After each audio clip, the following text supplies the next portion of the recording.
Good morning, everyone. Our topic is the quest for the Golden Fleece. The first element of a short story is the setting.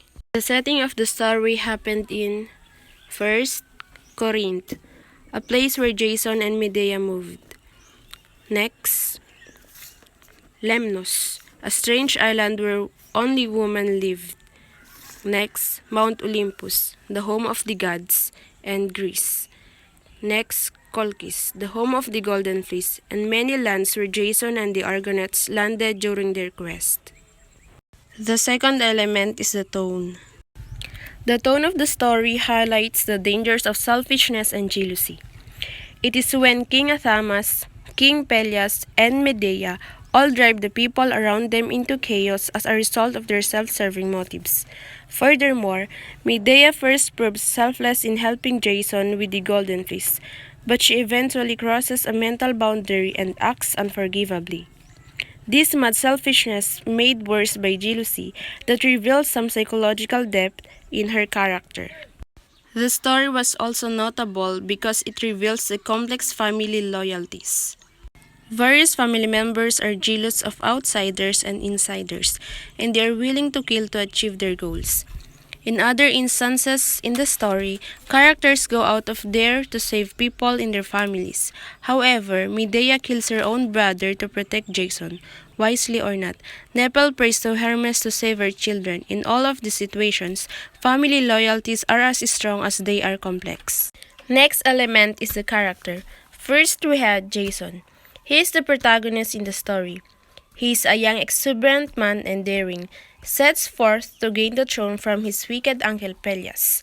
He is a Greek prince of Iolcus. Next, we had Pelias. He is the antagonist in the story, the reason why Jason sailed and started a journey to look for the Golden Fleece in order to gain the throne. He is the son of Tyro and Poseidon, and thus the half-brother of Jason's father, Aeson. Medea.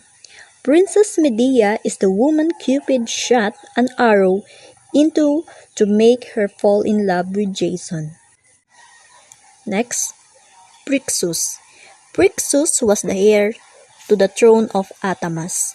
However, he was sacrificed because his stepmother, Princess Ino, had deceived everyone in a complex plot to think that his sacrifice would stop the drought.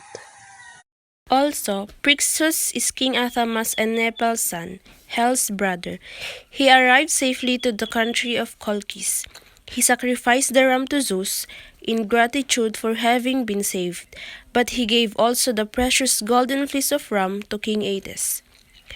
He then marries one of the daughter of King Aetes. Io, a young princess and daughter of Cadmus, a second wife of King Athamas.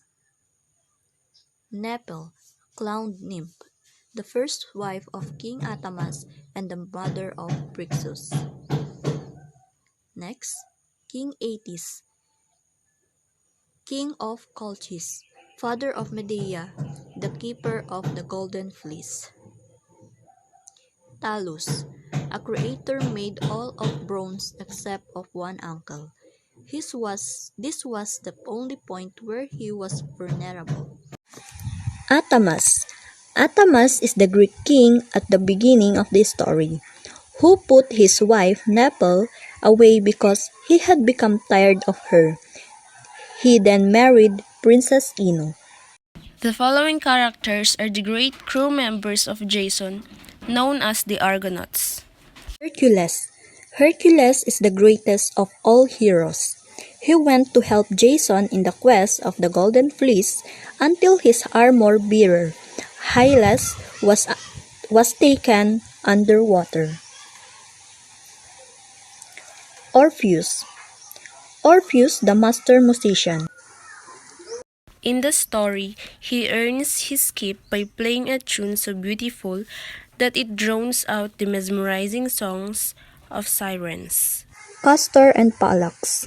Castor and Pollux are brother. They contributed in finding the Golden Fleece. Next are the last three great crew members of the Argonauts. Peleus, Peleus is Achilles' father. Next, Zetes and Calais, the winged sons of the north wind. And last, Philoctetes. Hel, the daughter of King Athamas and Nepel, Phrixus' sister. While escaping, she slipped and fell into the water, causes her to death, and the strait where she died was named after her, the Sea of Hell or the Hell Spot. Hermes, the messenger of the gods, sent a wondrous ram as an answer to Nepel's prayer. Hera, the queen of the gods. She helped Jason during his journey. Hera's hatred of Peleus is a big part of the reason she helped out Jason because Peleus killed Sidera. Sidera is Tyros' stepmother, on the altar of Hera. Next, we have Aphrodite, who helped Hera. To help the Argonauts, she told Hera that she would send Cupid to the Colchis and would make the daughter of the Colchian king fall in love with Jason. Now, let's proceed to the static versus dynamic characterization. Nepel, Peleus, and Hera.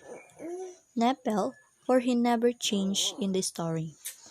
Peleus is stayed for being bad and weak under of Jason. Hera.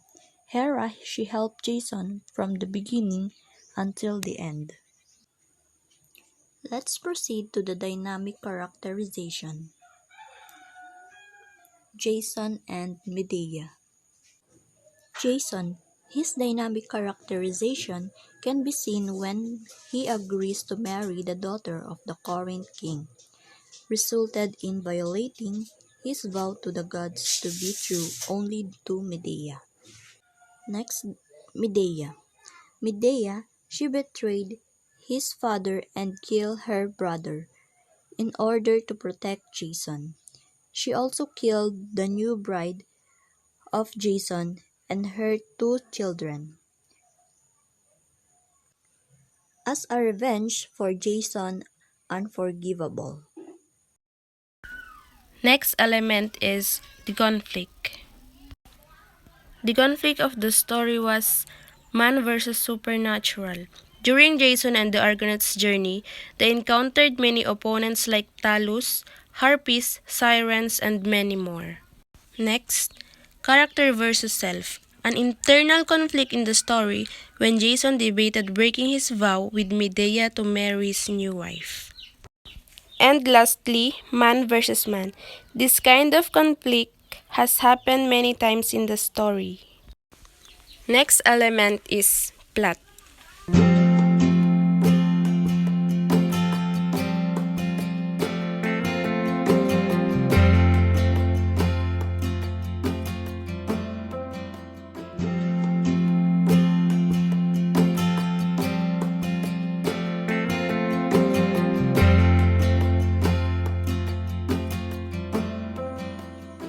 Now, let's proceed to the foreshadowing. Aeson sent Jason to Chiron to be educated, while Peleus, paranoid that he would be overthrown, was warned by an oracle to beware a man wearing one sandal. The next element is symbolism. Golden fleece. It brings two symbols together, innocence portrayed by the ram's fleece and that of glory as represented by the gold. It is a symbol of great force and power, other, authority and kingship. Next, we have ram. Ram is associated with creative and decisive force. Next is theme. The story is about betrayal and vengeance, and like many Greek myths, it has a tragic ending. We have also humility, not having too much pride in oneself. For instance, the oracle he grew to be proud of his skill, flaunting it in front of both gods and men, so Zeus struck him with a thunderbolt and took his eyesight, both humiliating and humbling him. Other theme is respect for the power of the gods. For instance, when Medea falls in love with Jason, it's because of the intervention of the gods. And we have the last element, the lesson. The lesson of the story is loyalty. Do not betray your allies and also don't trust people easily because some don't keep their words.